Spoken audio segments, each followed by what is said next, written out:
कुठला पक्ष सगळ्यात जास्त भ्रष्टाचारी आहे आता भारतामध्ये? ही भारतीय इनविजिबल फॉर्म्स ऑफ करप्शन आहे ते. नगरसेवकाला 25,000 रुपये पगार असतो, पण तो निवडणुकीसाठी 3 कोटी खर्च करतो. कारण कसं आहे माहिती आहे का की आपण यातलं पॉलिटिकल इकॉनॉमी किंवा राजकारणाचं अर्थशास्त्र समजून घ्यावं लागेल. काही माझे मित्र म्हणतात की अजित पवार आणि शरद पवार अजून पण एकच. तुमचं काय म्हणणं? माझं मत आहे ते एकच आहेत साहेब. Come on. Yes definitely.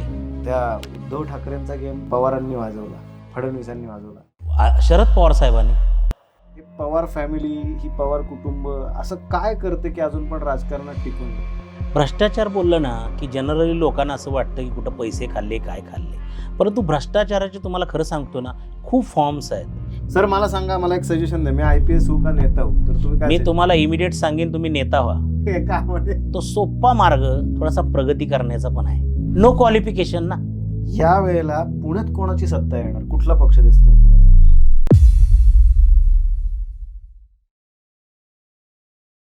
नमस्कार मंडळी, एक भन्नाट विषय तुमच्या समोर आणणार आहे, कारण की बऱ्याच जण वेगवेगळ्या विषयांवर आपण चर्चा करतो आणि त्यातला एक हॉट टॉपिक असतो तो म्हणजे राजकारण. आणि हे राजकारण नक्की कसं चालतं, राजकारणातला भ्रष्टाचार कसं चालतो आणि राजकारणातले चाणक्य ज्यांना म्हणलं जातं शरद पवार किंवा पवार कुटुंब यांच्याबद्दल आपण डिस्कस करणार आहोत.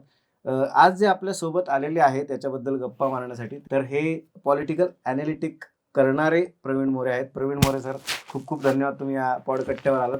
एक तर तुम्ही हे धाडस केलं की भ्रष्टाचारावर तुम्ही बोलायला तयार झालात आणि तुम्ही काही अशा जणांची नावं सांगितलीत आणि ते ऐकून मी उडलोच. म्हणजे हे इकॉनॉमिक्स असं काम करतं हे मला माहीत नव्हतं. तर डायरेक्ट मेन प्रश्नावरनं सुरू करू की हा भ्रष्टाचार म्हणजे नक्की असतो काय आणि तो कसा करतात? भ्रष्टाचार बोललं ना की जनरली लोकांना असं वाटतं की कुठं पैसे खाल्ले काय खाल्ले, परंतु भ्रष्टाचाराचे तुम्हाला खरं सांगतो ना खूप फॉर्म्स आहेत. काही विजिबल आहेत, काही इनविजिबल फॉर्म्स आहेत. आणि ते म्हणजे कसं होतं माहिती आहे का, की विजिबल तर लोकांना दिसतं की बाबा एवढे 70,000 कोटी गेले, 1800 कोटी वगैरे, हे तर विजिबल फॉर्म्स आहेत. इनविजिबल फॉर्म्समध्ये त्या संविधानिक चौकटीत राहून आपला, आपल्या कुटुंबाचा, आपल्या पक्षाचा, आपल्या समाजाचा फायदा करून देण्याचं काम या इनविजिबल फॉर्म ऑफ करप्शनमध्ये केलं जातं. म्हणजे आता साधी गोष्ट जर तुम्हाला सांगतो की खैरात वाटल्यासारखं जो माणूस पालकमंत्री, नगरविकास मंत्री, अर्थमंत्री होईल, तो आपल्या कार्यकर्त्यांना अगदी त्यांनी पत्र घेऊन यायचं आणि त्याच्यावर ह्यांनी एंडोर्समेंट करायची आणि त्या जिल्ह्यामधून त्याच्या मतदारसंघात, त्याच्या वाडीत आपल्या पाहिजे त्या कॉन्ट्रॅक्टरच्या पत्रावर निधी घेऊन जाणे, हा इनविजिबल फॉर्म ऑफ भ्रष्टाचार. आणि त्यात बी वेगळ्या कंपन्या तयार करणं, शासकीय कामं घेणं, आपल्या नात्या गोत्यापर्यंत देणं. लोकांना काय वाटतं घराणेशाही म्हणजे राजकारणच आहे, तसं नाही. धंद्यामध्ये सुद्धा ते जोपासतात आणि त्या धंद्यामध्ये अशा पद्धतीचा एकदम त्याला नियमात बसवून वारेमाप फायदा घेणं, असे इनविजिबल फॉर्म्स पण भ्रष्टाचाराचे या समाज व्यवस्थेमध्ये आहेत. म्हणजे काय करायचं, कॉन्ट्रॅक्ट घ्यायचं, आउटसोर्सिंग करायचं. 70,000 रुपये जर पगार असेल तर मग त्याला 30-40 मध्ये द्यायचा आणि सेकंड पार्टी, थर्ड पार्टी म्हणून लोक कामाला लावायची. मेट्रो असेल, मोठ्या आस्थापना असतील, आणि ते वरचे पैसे जातात कुठं? इनविजिबल फॉर्म्स ऑफ करप्शन आहे ते. एका नगरसेवकाला 25,000 रुपये पगार असतो, हम्म. पण तो निवडणुकीसाठी 3 कोटी खर्च करतो. कारण कसं आहे माहिती आहे का, की आपण यातलं पॉलिटिकल इकॉनॉमी किंवा राजकारणाचं अर्थशास्त्र समजून घ्यावं लागेल. साहेब, त्यांना पगारावर चालत नाही. ते त्या मतदारसंघाचा विकास, आपण म्हणतो आता विकास केला पाहिजे, सुशोभीकरण केलं पाहिजे, त्याच्या नावाखाली पैसे येतात ना साहेब. किती येतात? म्हणजे तुम्हाला सांगतो ते बी सत्ता, समजा नगरसेवक तुम्ही आहात, तो सत्ताधारी पक्षातले नगरसेवक आणि विरोधातले नगरसेवक, जमीन आसमानचा फरक आहे साहेब. म्हणजे समजा तुम्ही सत्ताधारी पक्षातले असाल किंवा पडलेले जरी नगरसेवक असाल, तरी तुमचा जर पालकमंत्री असेल तर तुमच्या पत्रावर तुमच्या वार्डामध्ये तो 5 कोटी 10 कोटी देऊ शकतो. नगरविकासाचा निधी असतो. त्याच्यानंतर तुम्हाला सांगतो की जिल्हा नियोजन समितीचा निधी असतो. त्याच्यानंतर तुम्हाला सांगतो खास बाब म्हणून, आता उदाहरणार्थ पर्यटन, समजा पर्यटन स्थळ एखादं देवस्थान मंदिर असेल त्याच्यासाठी येतो. अहो, समाज कल्याणची सुद्धा मागासवर्गीयांचा विकास म्हणून निधी येतो. आदिवासी लोक असतील तर तो वेगळा, अल्पसंख्याक समुदाय असेल तर तो वेगळा. अशा अनेक योजनांच्या मधून हा निधी येत असतो तिथे. आणि त्यामुळं आपण पाहतो ना की म्हणजे नगरसेवक तुम्ही म्हणा 25,000 फॉर्च्युनर आणि थार गाड्या घेऊन फिरू शकता का कोण? एक्झॅक्टली. म्हणजे 25,000 पगार आहे. मला जेव्हा कळलं नगरसेवकाला, मला असं झालं की हे इतके पैसे खर्च करून काय देतात? मग एक खर्च जर का एवढा करतायत तर त्यातनं पैसे मिळत किती असतील? म्हणजे याचा अर्थ ह्या व्यवस्थेमधून त्यांना ती एक एक व्यवस्था निर्माण झालेली आहे. पॉलिटिकल इकॉनॉमी जी आपण म्हणतो ना किंवा राजकारणाचं अर्थशास्त्र म्हणतो ना, ते त्याच्यामध्ये दडलेलं आहे. हं. त्यामुळं आपल्याला वाटतं अरे बुवा ह्याला काय एवढा निधी असतो तर मग कशाला ते भानगडीत पडतील त्या? हं. कारण की त्यामध्ये त्या व्यवस्थेमध्ये हं. त्या आर्थिक जी चौकट आहे हं. त्याच्यामध्ये ते जात असतात आणि मग त्याचे फायदे आपल्याला तिथे मिळत असतात. म्हणजे सगळं वाईटच आहे अशातला भाग नाही. विकासाच्या कामासाठी सुद्धा निधी आणणारे नगरसेवक, आमदार, खासदार आहेत. नाही असं नाही. परंतु त्याची दुसरी बाजू ही अशा पद्धतीची आहे. अहो एका एका जिल्ह्याला 10-10 हजार कोटी रुपये वर्षाचं बजेट आहे. लोक काय म्हणतात मला पालकमंत्री व्हायचं आहे. बऱ्याचशा मंत्री झालेल्या माणसांची इच्छा पालकमंत्री असते. का कारण की बरं? तो राज्याचा जसा मुख्यमंत्री असतो, सर्व अधिकार असतात, तसे जिल्ह्याच्या पालकमंत्र्याला सगळेच अधिकार असतात. फंड्स असेल किंवा तिथली जमिनीच्या संदर्भातले असेल, रिझर्वेशन कशावर टाकायचं असेल आणि आपल्या पक्षातल्या आणि आपल्या लोकांना कामं देणं, निधी देणं हे सोपं होतं ना त्यामुळं. हं. पॉलिटिक्स एक फार चांगलं करिअरसुद्धा आहे आणि तुम्हाला सांगतो सोप्पा मार्ग थोडासा प्रगती करण्याचा पण आहे. नो क्वालिफिकेशन ना. तुम्ही काय म्हणताय, की समजा मला शासकीय नोकरी पाहिजे, तर शिक्षण पाहिजे. IAS, IPS व्हायचं असेल तर तुम्हाला त्या परीक्षा पास झालं पाहिजे. इथं क्वालिफिकेशनची गरज नाही.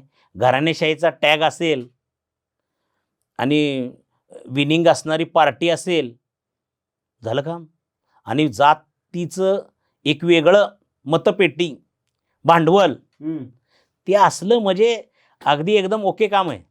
मला सांगा, ते एखाद्या व्यक्तीला IPS होणं सोपं आहे का नेता होणं सोपं आहे? म्हणजे तुम्ही असं जर का मी तुम्हाला विचारलं, की बाबा सर मला सांगा, मला एक सजेशन द्या, मी IPS होऊ का नेता होऊ? तर तुम्ही काय मी तुम्हाला इमिडिएट सांगेन तुम्ही नेता व्हा. का म्हणजे?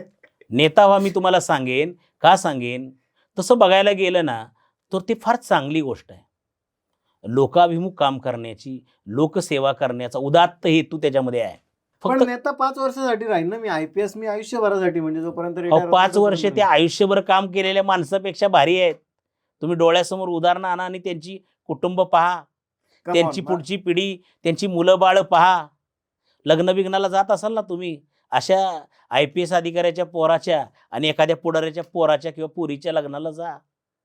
तुम्हाला एखाद्या राजघराण्यातलं लग्न वाटेल. हे येतं कुठून हे? कुठून येतं तुम्ही सांगा.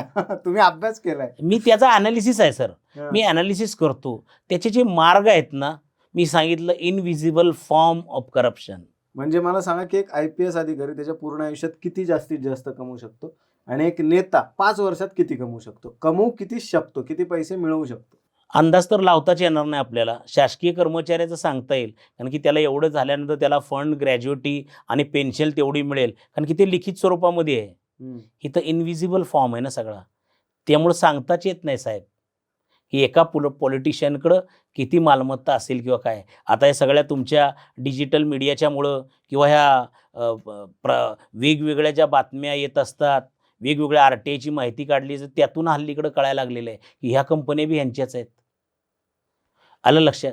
जेव्हा ते राजकारणामध्ये किंवा फॉर्म भरला जातो ना निवडणुकीचा, हं. त्यावेळेस त्याच्यामध्ये ना एक ॲफिडेव्हिट सादर करायचं असतं. हं. त्यात एक थोडीफार खरी माहिती मिळते. तुम्ही आश्चर्यचकित व्हाल, मोठ्या-मोठ्या पुढाऱ्यांच्याकडे गाड्याच नाहीत, असं त्यामध्ये लिहिलेलं असतंय. जमीन नावावर नाही, असं लिहिलेलं असतंय.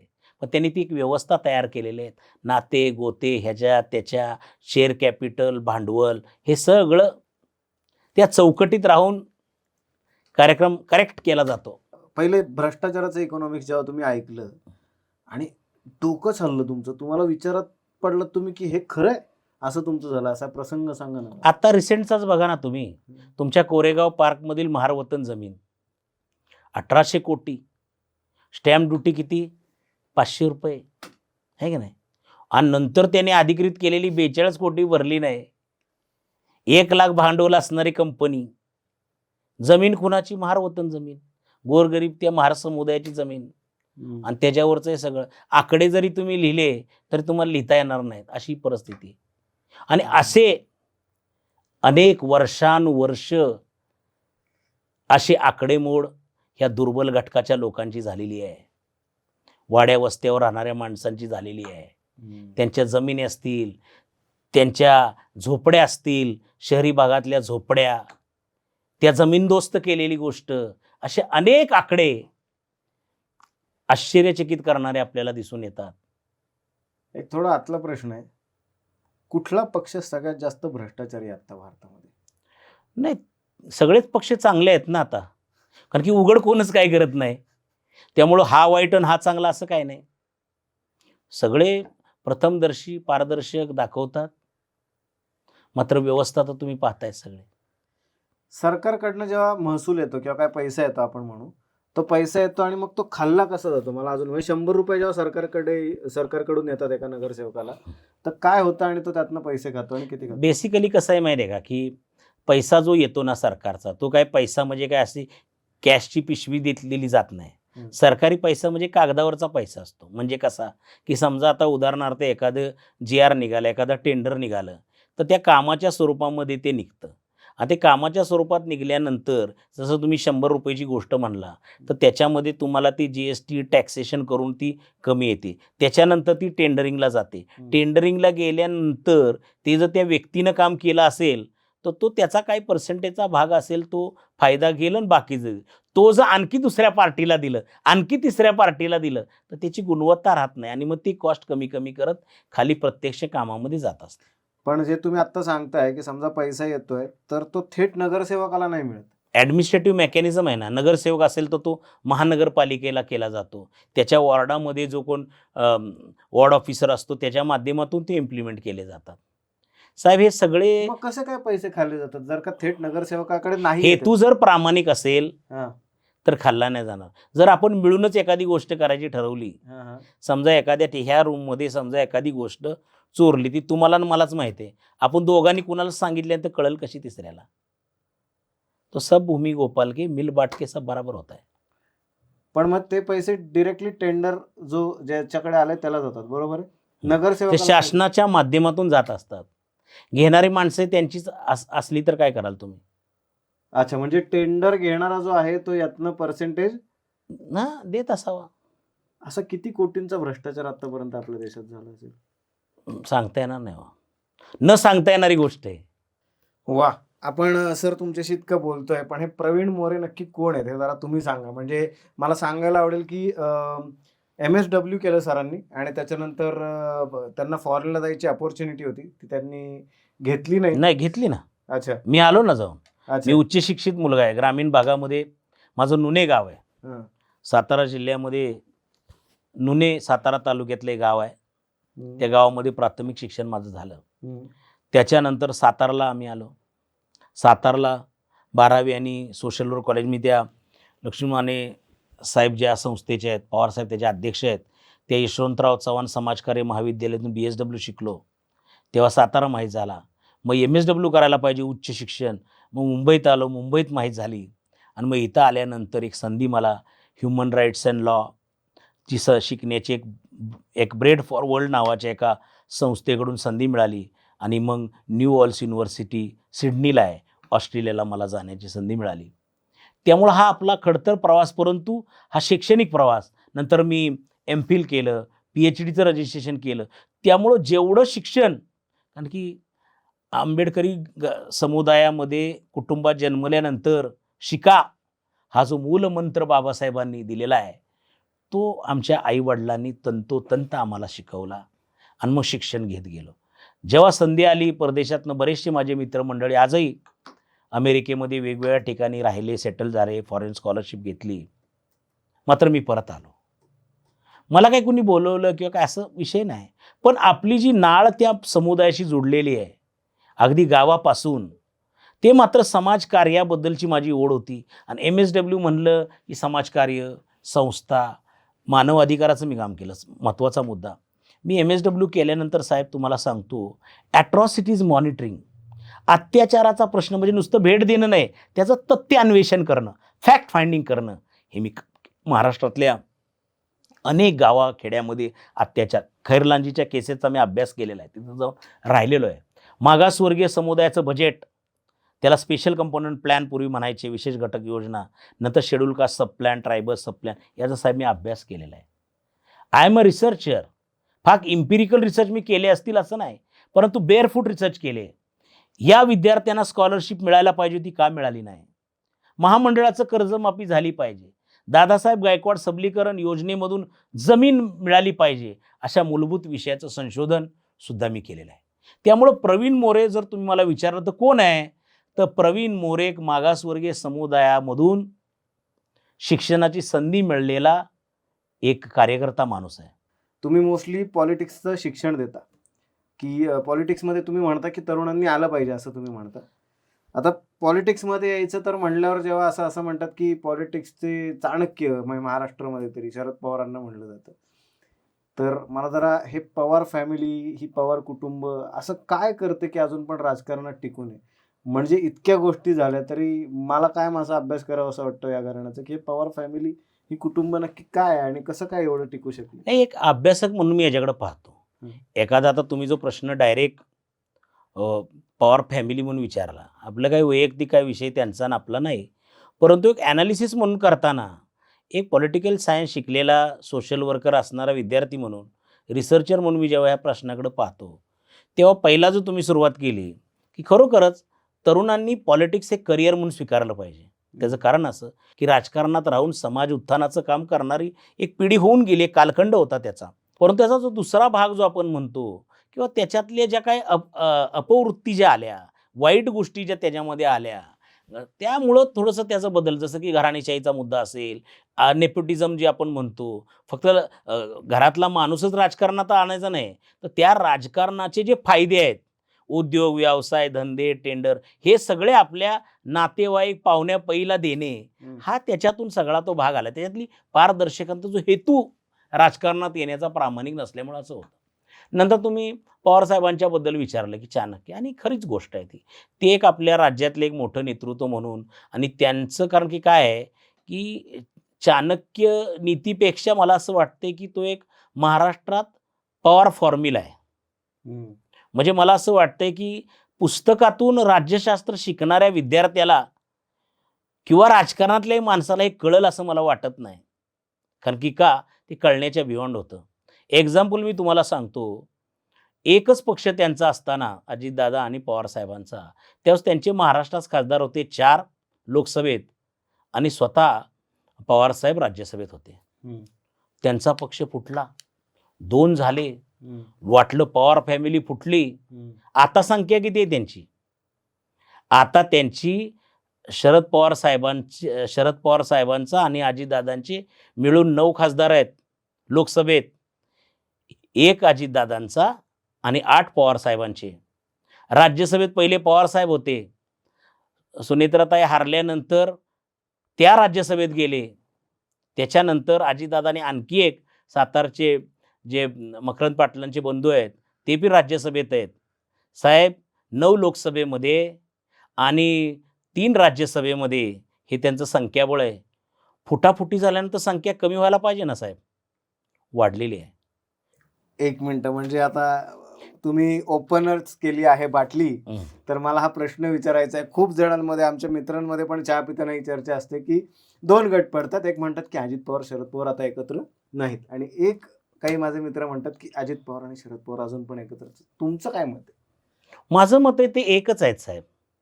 आत्ता पण ते एकत्र एकच आहेत ते, एकच आहेत ते, आणि एकच असावे. त्याचं कारण असं आहे, इलॅबरेट करा मला. इलॉबरेट असं मी करेन की बघा, त्यांच्यावर झालेले सगळे आरोप आज आहेत का? ते आरोप नील आहेत ना, ते सगळे.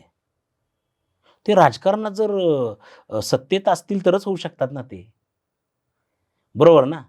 आणि ते विरोधात नाही, त्याचं कारण असं आहे, कारण की ज्या गोष्टीसाठी हे विभागले गेलेले आहेत, ती गोष्ट तर साध्य होतेच ना सगळी. म्हणजे कुठली? राजकारण म्हणलं की सत्ता, सत्तेतून आपतेष्ट आपल्या जवळच्या लोकांचं भलं करणं, तर ते चालूच आहे ना सगळं. म्हणजे आता तुम्ही त्यांच्या घरातले कौटुंबिक कार्यक्रम पाहाल, सगळे एकत्र, नाही का? काल परवा त्यांचा ते जय पवारांचा काही साखरपुडा होता, नंतर त्यांचे कुणाचे लग्न कार्य असतात, रक्षाबंधन आलं, अख्ख्या दिवसभर बातम्या, हे गेले तिकडं ते गेले इकडं. नंतर विधानसभेत अजितदादाच्या विरोधात त्यांच्या सख्या भावाचा पोरगा उभा राहतो. नंतर आणखी एक क्लिप आली होती बघा, रोहित पवार कराडच्या प्रीती संगमावर यशवंतराव चव्हाणांच्या समाधीच्या ठिकाणी गेले होते. समोरनं अजितदादा आले, म्हणतो तो पाया पडले. मग त्याच्या पाठीवर थाप टाकून त्यांनी सांगितलं, मी लक्ष दिलं नाही म्हणून आमदार झाल्यास बोलला. ह्याच्यातनं काय समजायचं लोकांनी? काय समजायचं? They are one. हारलं की राज्यसभेत वरती जाणार, जिंकलं की लोकसभेत जाणार. याचा अर्थ तोच आहे ना साहेब. पवार साहेबांना असं काय जमलंय जे बाकीच्यांना नाही जमलं? कारण की त्यांचं राजकारणामधलं कसं आहे माहिती आहे का, की सर्वच पक्षात त्यांच्याशी किंवा त्यांच्या कुटुंबाशी सलगी असणारी माणसं तुम्हाला BJPत दिसतील. त्यांचे उस्मानाबादचे नातेवाईक असतील, नाही तर पुण्याच्या परिसरातली लोक असतील. ते त्यांच्या पक्षात नसतील तरी दुसऱ्या पक्षात का होईना जाऊन ते आमदार असतात. त्यांच्या घराण्याशी ज्याचं वैरत्व आहे, विरोधातलं आहे, ते कोणत्याही पक्षात गेले तरी आमदार होऊ शकत नाही. हर्षवर्धन पाटलांचं एक्झाम्पल आहे ना साहेब. राजकारणातला फार वेगळा फॉर्म्युला हा मला असं वाटतं त्यांनी सेट केलेला आहे. बरोबर ना? सत्ताधारी पक्षाचे मार्ग आपण बोलतो, सध्या अदानी अंबानी अशी चर्चा चालू असते. माझं तर वैयक्तिक मत आहे, हे सब पवार साहब के लोग आहे. एक मिनिट, अदानी अंबानी पवारांचे आहेत, BJPचे नाही आहेत. अरे त्यांचे मार्गदर्शक किंवा एकूणच त्यांना या महाराष्ट्रात स्थिर स्थावर किंवा संधी देऊन रोजगार निर्मिती करण्याचं पहिल्यापासूनचं काम पवार साहेबांच्याच हातून झालेलं आहे ना साहेब. डिकोड करा जरा. म्हणजे लोक म्हणतात की हे अदानी अंबानी BJPचे आहेत आणि तुम्ही म्हणताय की हे ते उद्योगपती कुठल्या पक्षाचे नसतात, लक्षात घ्या. उद्योगपती हे सत्ताधारी पक्षाबरोबर असतात आणि त्यांना जो पक्ष सत्तेत पाहिजे की जो आपला फायदा करून देतो, त्यांना काही करून पक्ष तोडमोड करून काय करायचं ते करून ते त्यांना सत्तेवर आणतात आणि त्याच्या पाठीशी राहतात. त्यांना कुठला धारावी विकास करायचे आहे, त्यांना कुठला मोठा प्लॅन्ट आणायचा आहे, एअरपोर्ट विकसित करायचा आहे, तर सत्ता पाहिजे ना साहेब. आणि कोण ही सत्ता असेल तर आम्हाला फायदा होतो त्यांना देतात. उद्योगपतीला कोणते आपले पक्ष परके पक्ष नाहीत. सत्तांतर झाल्यानंतर जे पक्ष सत्तेवर येतील ते त्यांचे असतात. म्हणजे आपण बोलतो एवढं सोपं नाही, it's an intellectual work man. म्हणून ह्याला चाणक्य लागतात. आणि मोठे मोठे चाणक्य महाराष्ट्रात अनेक एक चाणक्य तयार होत आहेत. लोकांना वाटतं की ते त्यांना मात करतील, काही माहीत नाही. कारण की देवेंद्र फडणवीस नावाचा दुसरा चाणक्य महाराष्ट्राच्या राजकारणामध्ये आता आलेला आहे. एक मिनिट, तुम्ही शरद पवारांनंतर असं वाटतं तुम्हाला? येस, अतिशय हुशार माणूस. राजकारणाच्या सगळ्या गोष्टी, जाती पाती, मतदारसंघ, डेव्हलपमेंट, अर्थव्यवस्था, सध्या तरी समजून जाण असणारा नेता म्हणून त्यांच्याकडे लोक पाहतात. तुम्हाला पण जेन्युइनली वाटतं पवारांनंतर फडणवीस आहेत जे चाणक्य आहेत आता महाराष्ट्रामध्ये, पॉलिटिकल चाणक्य? येस, त्यांच्या नेतृत्वाखाली जे काम चाललेलं आहे, भले ते तोडफोडचं का असं ना, कुणाचा पक्ष संपवण्याचं का असं ना, किंवा अख्खा समुदाय मराठ्यांचं राजकारण महाराष्ट्रातलं एका वेगळ्या दिशेला घेऊन जाऊन आपल्या बाजूला उभं करणं, हे केवढं मोठं कौशल्याचं आणि चाणक्याचं काम आहे. आता तुम्ही पॉलिटिक्स शिकवताय, खूप निश प्रश्न. मी शिकवत नाही साहेब, मी ॲनालिसिस करतो. Okay. लोक मला हे सांगतात आणि मी त्याचा बारकाईनं अभ्यास करतो साहेब, बारकाईनं अभ्यास करतो आणि मग ते आपण करतो. जसं की मी तुम्हाला सांगतो का चाणक्य आहेत. 2014ची विधानसभेची निवडणूक पहा. महाराष्ट्रामध्ये तसं कुणालाच बहुमत मिळालं नाही. शिवसेना BJP वेगळी लढली. सरकारचं स्थापन करण्यासाठी देवेंद्र फडणवीस साहेबांनी विश्वासदर्शक ठराव मांडला. तुम्हाला आठवत असेल, एकनाथ शिंदे विरोधी पक्षनेते होते आणि आता विश्वासदर्शक ठराव आपण हाणून पाडायचा या आविर्भावात ते सगळी यंत्रणा चालली होती. देवेंद्र फडणवीसनं प्रस्ताव मांडला आणि पवारसाहेबांनी अजितदादांच्या नेतृत्वाखालील राष्ट्रवादी काँग्रेसनं सभागृहातच गेले नाहीत. संख्याबळ कमी आलं. देवेंद्र फडणवीस 2014ला महाराष्ट्राचे मुख्यमंत्री झाले. हे कशाचं द्योतक आहे? ह्या सगळ्या पक्षफुटी आणि त्याची मुळं आत्ता दिसतात अशी नाही, खोलवर रुजलेले आहेत साहेब. आता महत्वाच्या मुद्द्यावर आपण आलेलोच आहोत. तर चहा पिता पिता ज्या गोष्टींची आमच्याकडे चर्चा होते, म्हणजे मित्र चर्चा करतात याची, की अरे त्या उद्धव ठाकरेंचा गेम पवारांनी वाजवला, तर दुसरा म्हणतो नाही नाही हे फडणवीसांनी वाजवला. तुमचं याच्यावर अनालिसिस काय सांगतं? शरद पवार साहेबांनी. माझी IQ माहिती आहे. तुम्ही त्याला फॅक्ट म्हणाल का नाही मला माहीत नाही. शिवसेनेच्या वतीनं शिवसेना म्हणजे त्यावेळेस आरोप करण्यात आला की अनैतिक युती आहे. शिवसेना कशी काय काँग्रेस राष्ट्रवादी बरोबर युती करू शकते.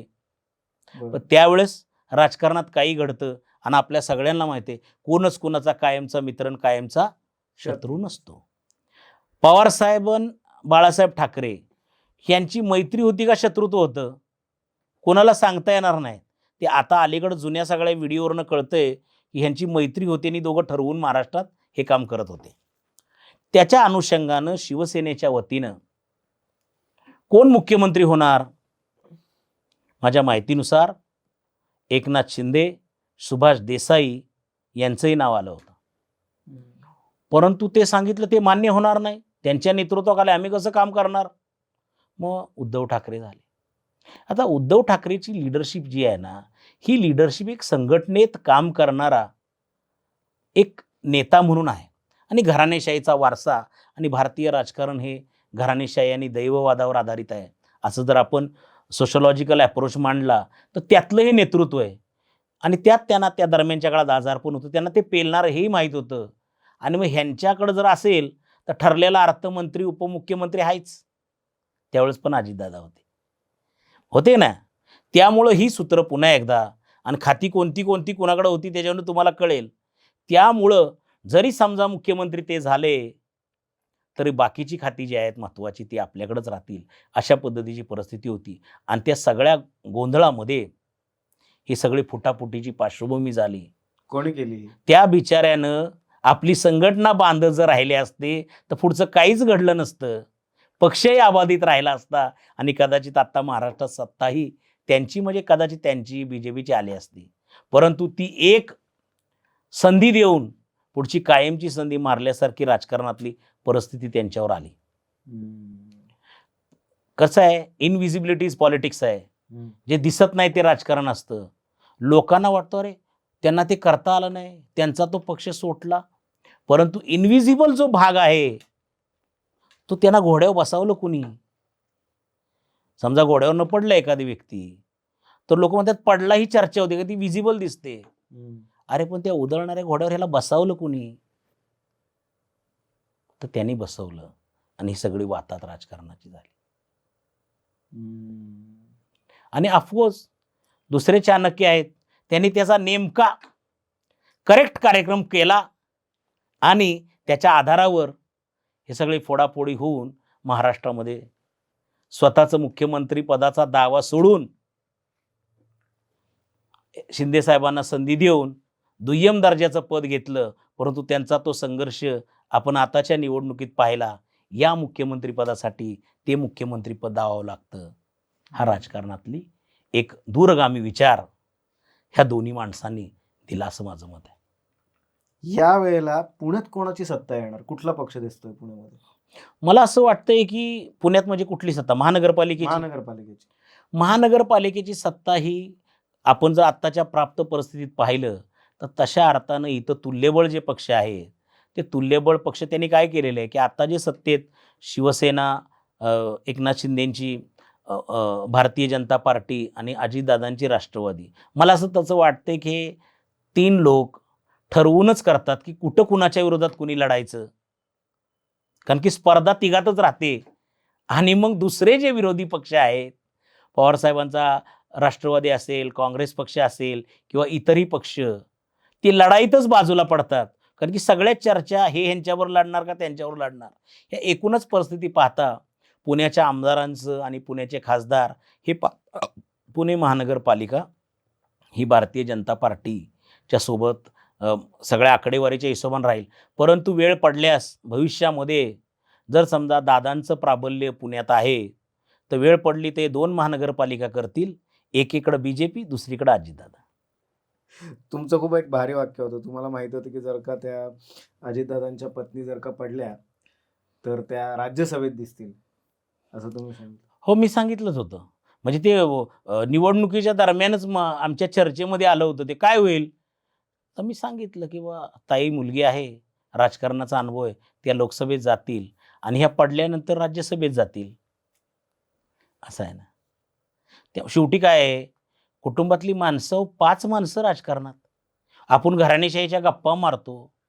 एका घरातली 5 माणसं. महाराष्ट्रात लोकसभेचे मतदारसंघ 48 बरोबर.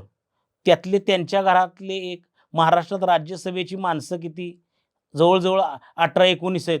त्यातली त्यांच्याच घरातली 2 महाराष्ट्रात विधानसभा 288 ची आहेत, बरोबर. त्या सगळ्या पक्षाची लोकं आहेत. यांच्या वाट्याला आलेल्या त्यातल्या 2 जागा यांच्याच घरात. आणि नातेवाईक वगैरे त्यांचे जे आहेत, ते तर आहेतच आणखी. पण समजा ते काउंट नको करायला. एका घरातली 5 माणसं राजकारणातली घराणेशाही नाही तर काय आहे साहेब? संसदीय पदावर ते पण. पुढच्या दारानं असतील, मागच्या दारानं असतील, पण आहेत ना. या महाराष्ट्रात काही माणसं नाहीत. लोकसभेत, राज्यसभेत जाणारी, विधानसभेत जाणारी. आपला जिल्हा सोडून त्यांचा तो रोहित पवार तर नगरमधनं निवडून आलाय, जामखेडमधनं. कसं काय म्हणजे त्याचा संबंधच नाहीये बारामतीच्या अशा ठिकाणावरनं कसं काय? पण संबंध राजकारणाशी आहे ना, बरोबर ना. जातीपातीशी आहे. तिथला उमेदवार, आपण जातीपातीचं बोलू नये, पण तो गैर मराठा आहे ना. मग मराठ्यांनी मतदान करायचं आणि रोहित पवारला निवडून आणायचं. असं आहे सगळं. एकाच जिल्ह्यात उभं राहिलं तर काय जिल्हा काय तुमच्या बापाचा आहे का म्हणतील. दुसऱ्या जिल्ह्यातनं आणायचं. लोकसभा तर काय वाढवता येत नाहीत. राज्यसभेत पाठवायचं. अशी घराणी महाराष्ट्रात किती आहेत? इतकी वाईट परिस्थिती आहे महाराष्ट्राची. खूप इंटरेस्टिंग फॅक्ट तुम्ही सांगितली होती, की एकट्या पवारांकडे 150 का 100 पोलिसांचा ताफा आहे. हे बघा, की राज्य शासनानं ठरवलेलं आहे, की Z+ सुरक्षेला किती पोलीस, Y सुरक्षा, Y+ला किती, एस्कॉर्टसह किती, हे एक नियम आहे. आता एका घराणेशाहीमध्ये जर 2 राज्यसभा सदस्य, 1 लोकसभा सदस्य, 1 मंत्री, 1 आमदार आणि त्यांचे कुटुंब, त्यांची मुलं-बाळं असतील, तर त्या नियमानुसार तेवढे पोलीस लागणार ना त्यांच्या घराच्या तिथं गार्ड म्हणून. तर माझ्या माहितीनुसार, की पवार फॅमिलीमध्ये 5 मोठे VIP आहेत आणि त्यांचं कुटुंब आहे. तर 100 पोलीस त्यांच्या सुरक्षेसाठीच आहेत. कारण की तो नियम पण आहे, की ज्याला शासन ठरवतं कोणत्या दर्जाची सुरक्षा द्यायची, तेवढे पोलीस त्यांना येतात. त्यामुळं कधी-कधी बंदोबस्ताला किंवा तुमच्या पोलीस स्टेशनला पोलीस नसतात. पण मात्र ह्या मोठ्या उद्योगपतींना आणि पॉलिटिशियन लोकांना सुरक्षा आहे. ही संख्या मोठी आहे.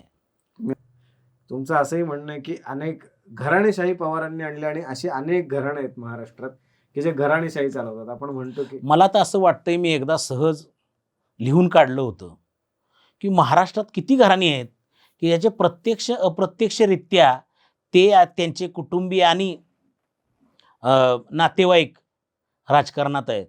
तर तो 150 आकडा झाला होता. म्हणजे 288 जर विधानसभेच्या जागा असतील, तर त्यातल्या किमान 150 जागा ह्या नाही त्या पक्षातून भरल्या गेलेल्या आहेत. आणि मी पाहिलं, की ते प्रत्येक जिल्ह्यात त्याचं लोण पसरलेलं आहे. आता एक जिल्हा आपण जर बघितला, उदाहरणार्थ सिंधुदुर्ग, तर त्याच्यामध्ये राणेसाहेब भारतीय जनता पार्टीचे खासदार, एक मुलगा शिवसेनेचा आमदार मोठा, दुसरा मुलगा BJPचा आमदार. त्याच्या पुढचा जिल्हा तुम्ही आला तर रत्नागिरीमध्ये उदय सामंत आमदार, मंत्री आहेत आता, त्यांचा भाऊ पण आमदार आहे तिथं. रायगडमध्ये आला, रायगडमध्ये तटकरे साहेब खासदार, मुलगी मंत्री आमदार, पूर्वी त्यांचा मुलगा आणि भाऊ पण होता आमदार विधान परिषदेवर. त्यामुळं कोकणातले जिल्हे झाले. खाली तुम्ही आला पुणे जिल्ह्यात तर आदरणीय पवार फॉर्म्युला आहेच. एका घरातली 5 माणसं. तिथपर्यंत थांबत नाही. आणखी सगळीकडं त्याचं लोण पसरलेलं आहे. साताऱ्यात आमचे राजे, एकाच घरातले 2, एक खासदार, एक आमदार. सांगलीमध्ये तर नात्यागोत्याचाच विषय आहे तो.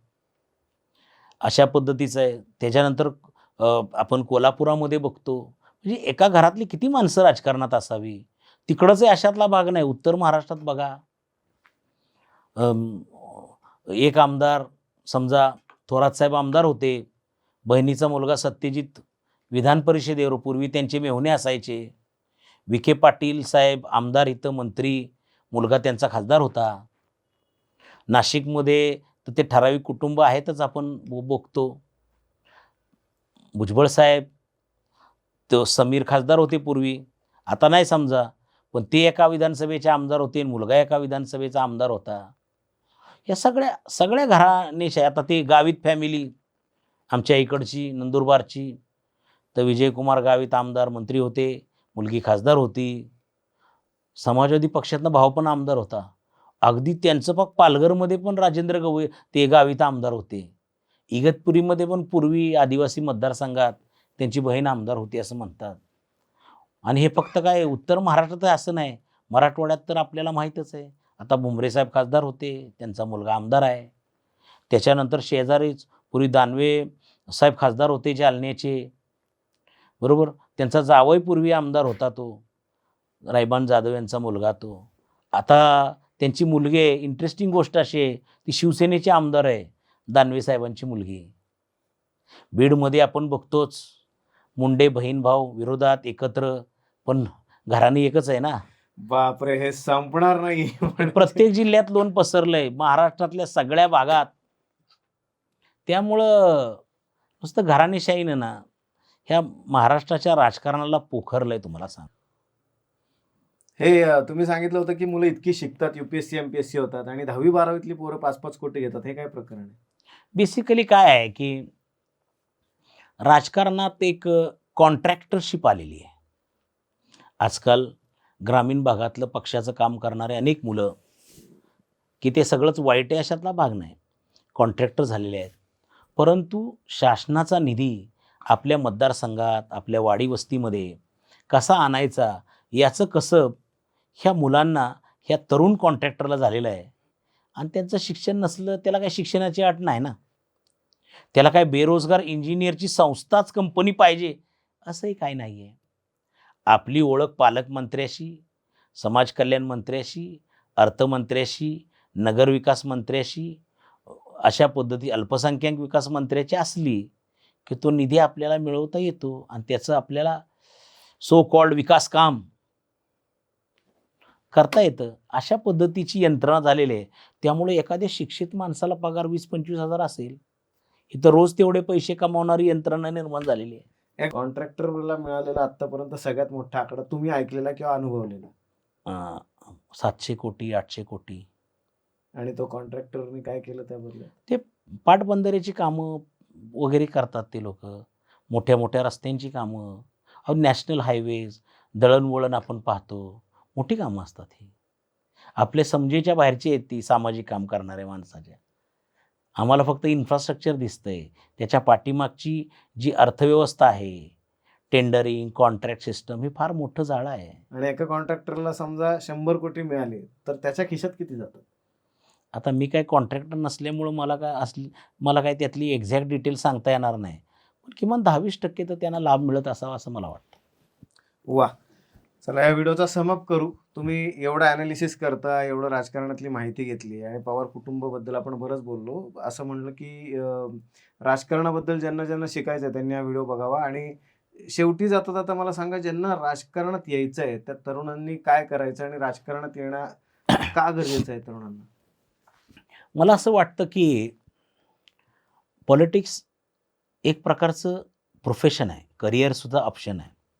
ज्याला खरोखरच लोकांचं काम करायचं आहे, समाजात बदल घडवायचा आहे, मला असं वाटतं की राजकारण हे सगळ्यात मोठा प्लॅटफॉर्म आहे. तुम्हाला सांगतो की पण त्याच्यासाठी एक प्रशिक्षित राजकारणी लोकं घडवली पाहिजेत. तुम्हाला सांगतो, बाबासाहेब आंबेडकरांनी एक इन्स्टिट्यूशन काढली होती. कारण की काय होतं, नवीनच देश स्वातंत्र्य झाला होता आणि इथली एज्युकेटेड पिढी येत होती. तर बाबासाहेबांनी एक अतिशय महत्त्वाची आणि मूलभूत गोष्ट केली होती. तर त्यांनी ना political training school for young people नावाचं काढलं होतं. त्याच्यामध्ये त्यांनी पी सोसायटी जी आहे मुंबईला सिद्धार्थ कॉलेज, त्यात त्यांनी लेक्चर्स पण घेतले होते. रेंगे म्हणून होते, ते रजिस्ट्रार होते. त्यांनी तो कोर्स डिझाइन केला होता आणि व राजकारणाचं ट्रेनिंग द्यावं अशा पद्धतीचं होतं. मला असं वाटतंय की मी तरुणांना हे अपील करेन, आव्हान करेन, की तुम्हाला राजकारणात यायचं असेल, तर तुम्ही एक प्रशिक्षित राजकारणी म्हणून आलं पाहिजे. आता राजकारणाचे तरंग म्हणजे त्याचे कंगोरे समजून घेणं, हे एक महत्त्वाचं आहे. नाहीतर राजकारणामध्ये आपण बळी पडू शकतो. त्याच्यामधले जे कला आहेत. परंतु त्याच्याबरोबरच आता धावत्या जगामध्ये आज आपण आर्टिफिशियल इंटेलिजन्स आलंय, डिजिटल टेक्नॉलॉजी आले, मीडियाचे वेगवेगळे फॉर्म्स आलेले आहेत, वेगवेगळे यूट्यूब चॅनल आणि रील्स आलेले आहेत, सोशल मीडिया ॲक्टिव्ह आहे. ह्या सगळ्याचा उपयोग करणारी एक एज्युकेटेड चांगली पिढी जर राजकारणात आली, तर ज्या पद्धतीनं जुनाट पद्धतीचं, त्याच रूढी परंपरेला अधीन राहून करणाऱ्या राजकारणाचं किंवा घराणेशाही जी राजकारणातली आहे, ती आपल्याला त्याच्यामधून मोडून काढता येईल. या पद्धतीचं एक सक्षम चांगलं नेतृत्व तरुणांच्यामध्ये येऊ शकतं. हा देश तरुणांचा आहे. आपल्या देशामध्ये तरुणांची संख्या सगळ्यात जास्त आहे. समाजाला पुढं घेऊन जाण्याचं, शेवटच्या माणसाचा विकास करणारं, नाहिरे वर्गाची प्रगती करणारं जर राजकारण करायचं असेल, तर इथल्या तरुण पिढीनं ह्या राजकारणावर आपला हक्क सांगितला पाहिजे.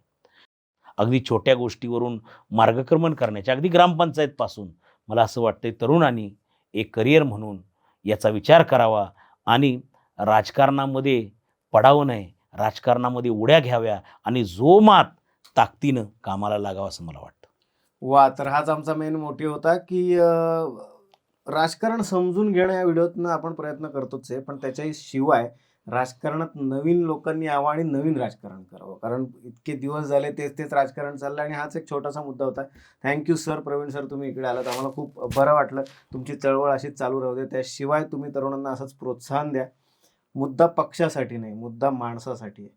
कारण माणूस, एक चांगला माणूस उभं राहणं, मग तो कुठल्याही पक्षातनं असू दे, तोच चांगला नेता होऊ शकतो. धन्यवाद.